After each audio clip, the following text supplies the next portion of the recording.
Phil Spencer sat down with Polygon and had a very interesting conversation about the current state of the Xbox brand. He talked about console exclusives and how it seems like Xbox might be having fewer exclusives in the near future. At least that's my take on it. Let me know what you think in the comments, but we're going to get into everything that was said right now.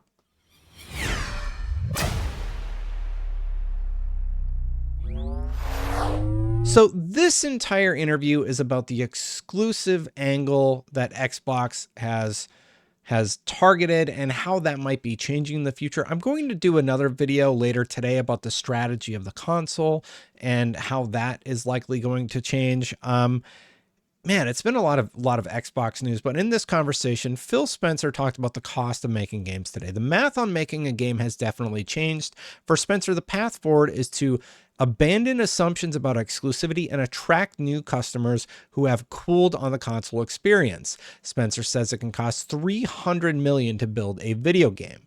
Now, we know that's accurate. Phil Spencer has now said it. We've seen documents where it said that. We've seen poorly redacted documents about Last of Us, where Last of Us cost $200 million. The thing is, you don't have to spend that much to make a game. There seems to be this assumption that you have to make these $200 million, $300 million games. And then there's games like Helldivers, Last Epoch, Baldur's Gate 3 that keep breaking the mold by just having games with amazing gameplay that don't cost $300 million to make. So I think it's going to be really interesting when something like Avowed comes out later this year. I doubt that was a $300 million game. They've talked about how they've reduced scope on the project. Is it going to be profitable enough for Microsoft? Who knows? But this whole interview, Phil Spencer is really talking about the dollars and cents of the Xbox brand and how they need to make money. And it seems like he's setting up the audience for an expectation that, hey, exclusives aren't going to be that much of a thing going forward for them and potentially for the rest of the industry. Spencer explained how this cost forces three substantial problems, one for all big budget games, one unique to console exclusives, and one that spans the entire industry. One, the cost really reduces the risk that publishers are willing to take. Am I willing to take the red on new IP, on a new kind of game when the earnout risk is that high? I think it impinges on the creativity of this industry, which I don't love. Creativity is like the cornerstone of what we should be about in gaming. I agree with that. People should be allowed to be as creative as they want to be. Make whatever you want to make. And at the end of the day, if the gameplay is good, that is going to sell the game. This cost is particularly prohibitive for exclusives, as Spencer explained. The case for exclusivity gets pressured as the cost of the game goes up.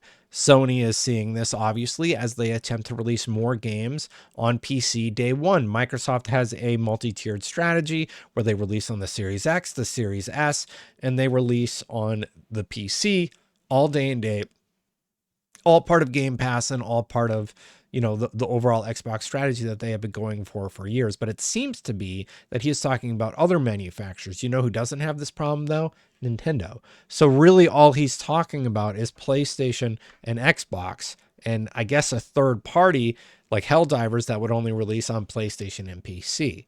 Let's continue on, though. According to Spencer, the console market has not grown in the past year, and without new customers, everybody else's customers is your success state, said Spencer. You can't succeed unless you draw in customers from other publishers and other platforms. And because you're not finding new customers with the games that you're building, everybody's kind of fighting over the same size pie. There's a lot of eyeballs looking for the new hot game to play, and that means with more games on the market, everybody has finite amount of time, meaning there's more competition in the market. And it feels like what he's getting at is that the market is currently at a point where we're kind of at saturation in terms of console sales and everything.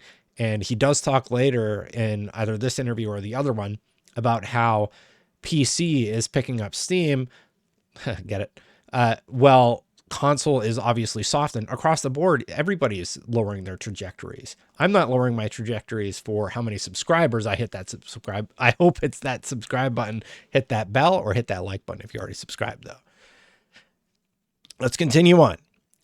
Were the layoffs because of the current trend in gaming? So this is a good follow-up. It's a little bit of both, says Spencer, but I'll say the thing that has me most concerned for the industry is the lack of growth. Again, bringing up the growth thing.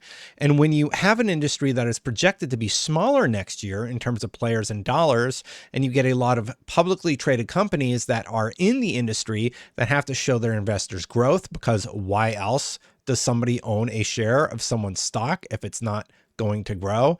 The side of the business that then gets scrutinized is the cost side, because if you're not going to grow the revenue side, then the cost side becomes challenged. So he had to fire a bunch of people because they're not making enough money is basically what he said. And there's trajectories for next year where number of players are going to continue to go down. You know, part of this is obviously COVID. They saw this big boom, and for some reason, everybody just thought that it was going to continue to grow like that. And instead of realize, hey, maybe people are trying to escape from the situation that they're in. And the fact that everybody's locked in their house for this time period means more people are playing. Like, this isn't sustainable. The world's not going to stay like this forever.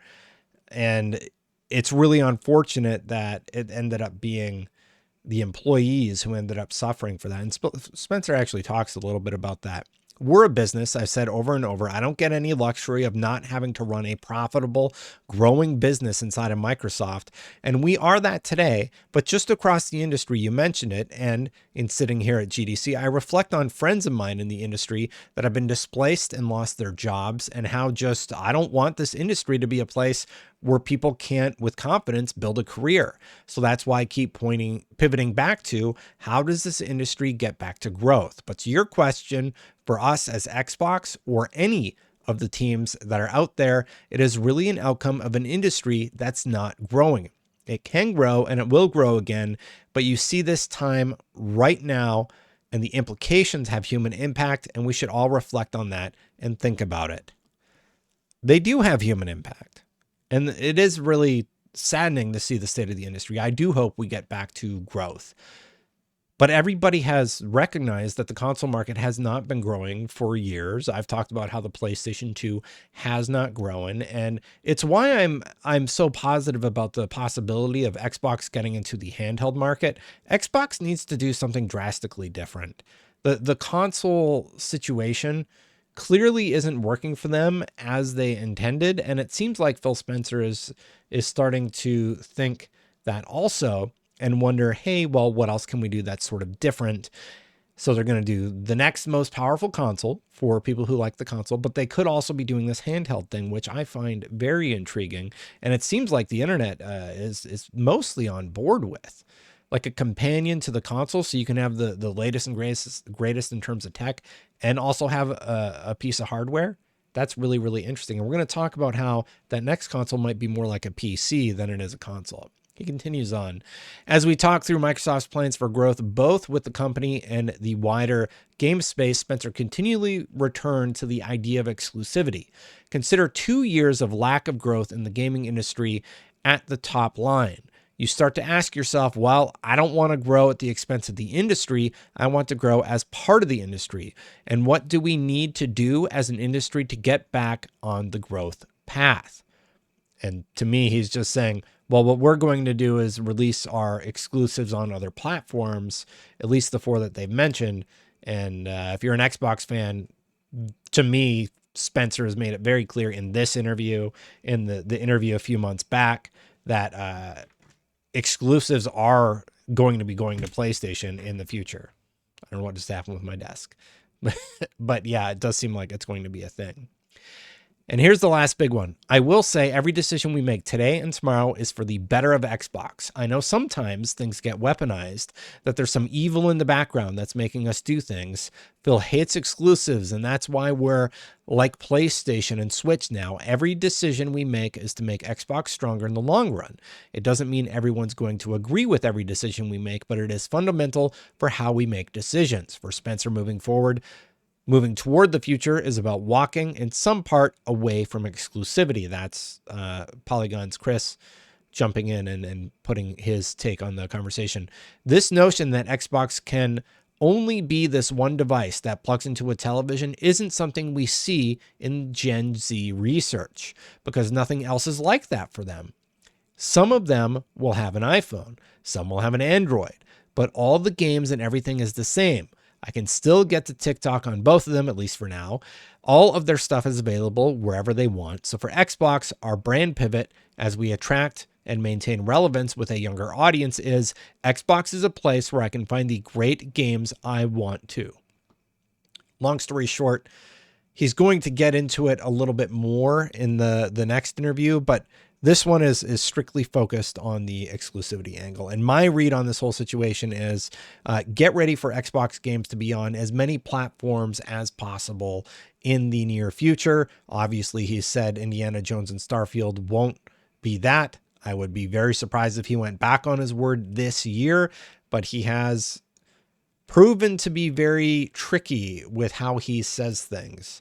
So for me, this is the third time he has talked about exclusives going to other platforms.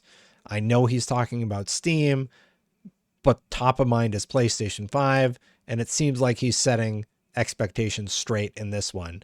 Listen to people when they tell you what they're going to do. That's what I'm doing right now. Okay, Phil. Well, let's see how that works out. Thanks for watching, everybody. Hit that subscribe button, hit that bell. You'll know when my stuff posts. If you do that, hit that like button if you're already subscribed. Thank you so much to the members for supporting the channel. I really do appreciate it. Thank you so much. Definitely want to hear what you think about this Polygon article in the comments below, because to me, he is setting expectations and setting a stage for a very different future for the Xbox brand. Here is the latest on the handheld device that they're rumored to be developing.